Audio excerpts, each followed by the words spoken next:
देश में one nation one education board, one nation one syllabus, one nation one curriculum लागू करने की मांग वाली पीआईएल पे कोर्ट में सुनवाई हुई है।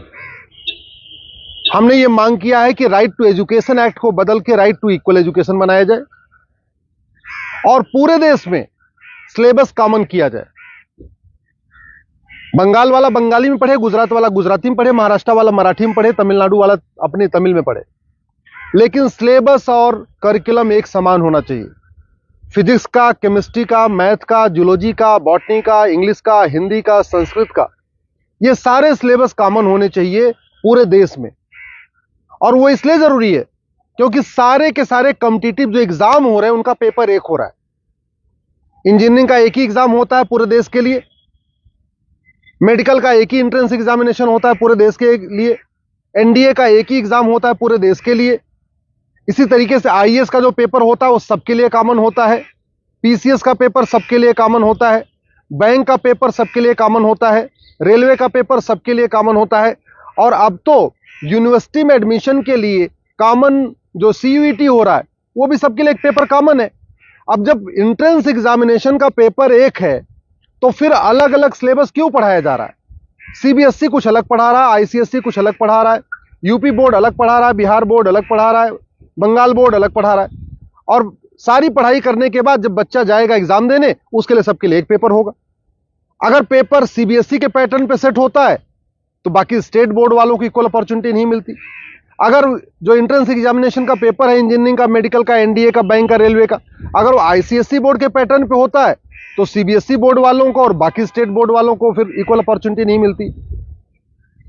राइट टू एजुकेशन हमारा फंडामेंटल राइट है, इसलिए हमने कोर्ट से ये कहा है कि आप केंद्र सरकार को निर्देश दीजिए, एनसीईआरटी को कहिए एक कॉमन सिलेबस, कॉमन करिकुलम तैयार करे। आज की डेट में जो नवोदय स्कूल है वो पूरे देश में उसका सिलेबस कॉमन है, जो आपका केंद्रीय विद्यालय है उसका सिलेबस भी कॉमन है। और अगर आप बाहर देखिए, अमेरिका में यूनिफॉर्म एजुकेशन है, चाइना में यूनिफॉर्म एजुकेशन है, फ्रांस में यूनिफॉर्म एजुकेशन है, जापान में यूनिफॉर्म एजुकेशन है, सिंगापुर में यूनिफॉर्म एजुकेशन है, रसिया में यूनिफॉर्म एजुकेशन है, दुनिया के कई देशों में यूनिफॉर्म एजुकेशन होता है, यानी सिलेबस करिकुलम सबका कॉमन होता है।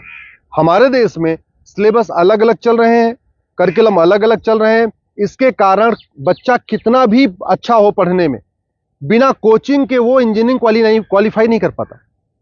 क्योंकि वो यूपी बोर्ड का बच्चा कितना भी अच्छा हो एक्सपर्ट पढ़ने में, लेकिन पेपर जो सेट हुआ वो तो सीबीएसई के पैटर्न पे हुआ, तो फिर वो क्वालिफाई नहीं कर पाता। अल्टीमेटली उसको कोचिंग करना पड़ता है। और मैंने ये भी कोर्ट को कहा है कि ये कोचिंग माफियाओं के दबाव में ही वन नेशन वन एजुकेशन लागू नहीं हो रहा है। कोचिंग माफिया इतने पावरफुल है, इनका लगभग 5 लाख करोड़ रुपए का कोचिंग का बिजनेस है हर साल का। अगर वन नेशन वन सिलेबस हो जाएगा, कॉमन सिलेबस, कॉमन करिकुलम हो जाएगा और जो पढ़ाया जाएगा यही पूछा जाएगा, तो लोग कोचिंग नहीं करेंगे। जो मेहनती बच्चे होंगे वो अपनी पढ़ाई करेंगे और उसके बाद एंट्रेंस क्वालिफाई कर लेंगे।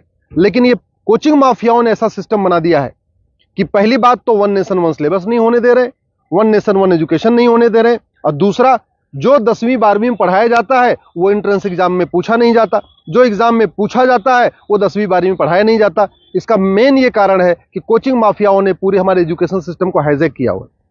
और दूसरी बात ये भी है, जो बुक माफिया हैं, पब्लिशर हैं, ये नहीं चाहते कॉमन सिलेबस कॉमन करिकुलम हो। क्योंकि अगर कॉमन सिलेबस कॉमन करिकुलम हो जाएगा और सिलेबस कांस्टेंट रहेगा, 2 साल 3 साल 4 साल तक वही रहेगा, तो फिर जो पब्लिशर है इनकी किताब कोई नहीं खरीदेगा, लोग एनसीईआरटी किताब खरीद लेंगे।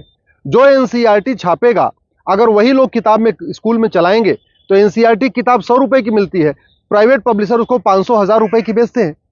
तो बुक माफिया नहीं चाहते कि कॉमन सिलेबस कॉमन करिकुलम हो, एनसीईआरटी किताब हर जगह लागू हो। कोचिंग माफिया नहीं चाहते यूनिफॉर्म सिलेबस हो, यूनिफॉर्म करिकुलम हो, वन नेशन वन सिलेबस हो। और स्कूल माफिया नहीं चाहते कि one nation one education board हो। सीबीएसई बोर्ड वाले चाहते हैं कि उनका सीबीएसई बोर्ड अलग से चलता रहे, जिससे उनकी दुकान चलती रहे। आईसीएसई बोर्ड वाले चाहते हैं कि उनकी दुकान अलग से चलती रहे। तो इसलिए ना सीबीएसई बोर्ड वाले चाहते हैं one nation one syllabus, one nation one education board हो, ना आईसीएसई बोर्ड वाले चाहते हैं। और इसका नतीजा ये हो रहा है कि आम जनता, आम बच्चा पिस रहा है इस पूरे माफिया राज में। इसलिए मैं कोर्ट से निवेदन किया है। कोर्ट ने केंद्र सरकार के शिक्षा मंत्रालय को और कानून मंत्रालय को 4 हफ्ते के अंदर जवाब दाखिल करने के लिए कहा है। एनसीईआरटी, सीबीएसई बोर्ड और आईसीएसई बोर्ड को बोला है 4 हफ्ते के अंदर जवाब दाखिल करिए। दिल्ली सरकार को भी बोला है कि आप भी अपना स्टैंड क्लियर करिए, आप क्या चाहते हैं, आप one nation one syllabus, one nation one curriculum चाहते हैं या नहीं चाहते, आप one nation one education board चाहते नहीं चाहते। और 4 हफ्ते के बाद जवाब आ जाएगा, फिर 11 दिसंबर को इसकी अगली सुनवाई होगी। मैं आप लोगों से निवेदन करता हूं, इस वीडियो को जन जन पहुंचाइए, इस वीडियो को घर घर पहुंचाइए। कॉमन सिलेबस होगा, कॉमन करिकुलम होगा तो सबको इक्वल अपॉर्चुनिटी मिलेगी। यूनिफॉर्म एजुकेशन से सबसे बड़ा फायदा होगा, जातिवाद खत्म होगा, क्लासेस खत्म होगी, भाषावाद खत्म होगा, क्षेत्रवाद भी खत्म होगा और जिहाद और मजहबी उन्माद भी खत्म होगा। यूनिफॉर्म सिलेबस होगा, मंत्री और संतरी के बच्चे की एक किताब होगी। यूनिफॉर्म सिलेबस का मतलब यह हुआ कि शिक्षक का बेटा और शिक्षा मंत्री का बेटा एक ही किताब पढ़ेगा। यूनिफॉर्म सिलेबस का मतलब क्लर्क का बेटा और कमिश्नर का बेटे की किताब एक होगी। यूनिफॉर्म सिलेबस का मतलब मजदूर के बेटे की किताब और मालिक के बेटे की किताब एक होगी। यूनिफॉर्म सिलेबस से वास्तव में भारत में समाजवाद आएगा। समान शिक्षा से ही भारत में शांति आएगी, समाज शिक्षा से ही भारत में समृद्धि आएगी, समान शिक्षा से ही वास्तव में भारत में समरसता आएगी। इसलिए मैं आपसे निवेदन करता हूं, समान शिक्षा की मांग करिए। समान नागरिक संहिता से 100 गुना ज्यादा जरूरी है समान शिक्षा। ये जो देश में आप देख रहे हैं ना, आतंकवादियों के समर्थन में रैली निकलती है, जिहादियों के पक्ष में लोग खड़े हो जाते हैं, युद्ध हो रहा है इजराइल में और रैली निकल रही है आतंकवादियों के समर्थन में भारत में। ये क्यों? क्योंकि यहाँ मैकाले शिक्षा चल रहा है, मदरसा शिक्षा चल रहा है और मिशनरी शिक्षा चल रहा है। ये मैकाले शिक्षा खत्म होनी चाहिए, मिशनरी शिक्षा खत्म होनी चाहिए, मदरसा शिक्षा खत्म होनी चाहिए, सीबीएसई आईसीएसई बोर्ड खत्म होना चाहिए। केवल एक देश एक शिक्षा बोर्ड यानी भारतीय शिक्षा बोर्ड होना चाहिए और वन नेशन वन सिलेबस यानी पूरे देश का सिलेबस एक समान होना चाहिए। उसी से भारत में शांति होगी और समृद्धि होगी।